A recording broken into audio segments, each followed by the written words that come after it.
So, my name is Elizabeth Dennis, and I currently teach at Dr. Henry A. Wise High School in Upper Marlboro, Maryland, and I teach English 11 and English 12 to students with disabilities. And I also teach College Summit 11, which is an elective for students to help them create a secondary plan. Okay, great.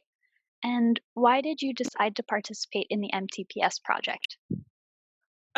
It seemed like an interesting opportunity. I really wasn't expecting to get accepted. So, the presentation at our uh, they came to our English department meeting and talked about this opportunity to learn more about and improve our teaching practice through these observations.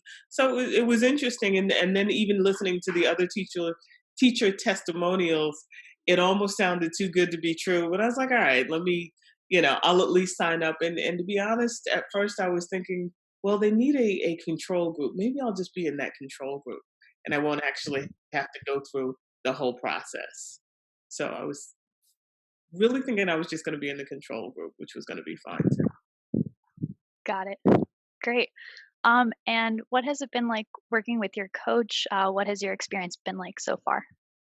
So initially, when I was accepted into the program and I wasn't in the control group, it was kind of like, "Ugh, I'm going to be observed." And, I don't know a teacher that doesn't have some form of anxiety, just the idea of getting feedback, which in our profession is so often critical. And granted, it's to be constructive, but it always feels personal. So initially, it was like, okay, here we go. And then after the first one, when everything was so positive, it was kind of like, wow, really? I do something right?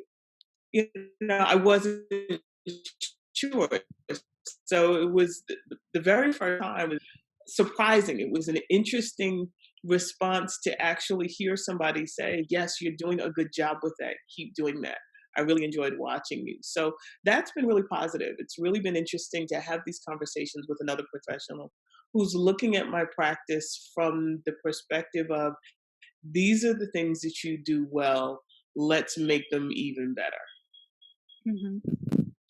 Awesome. And what has it been like receiving video-based coaching? What is it like seeing yourself on the videos? So that was a first, and I don't know how many people have ever actually seen themselves teach. And I had not in all my years of teaching, and just never had an opportunity. So that was interesting. It was interesting just to see what the students see, and to kind of sit on the other side of the desk, as it were, and to see that. It I guess there was a little vanity involved as well. It's like, ooh, that's what I look like. But but then on the other side, it was interesting. It was nice to see that other perspective, which is not an opportunity that we have. You just get to Mhm. hear what somebody else interpreted, but you don't get to see yourself for yourself.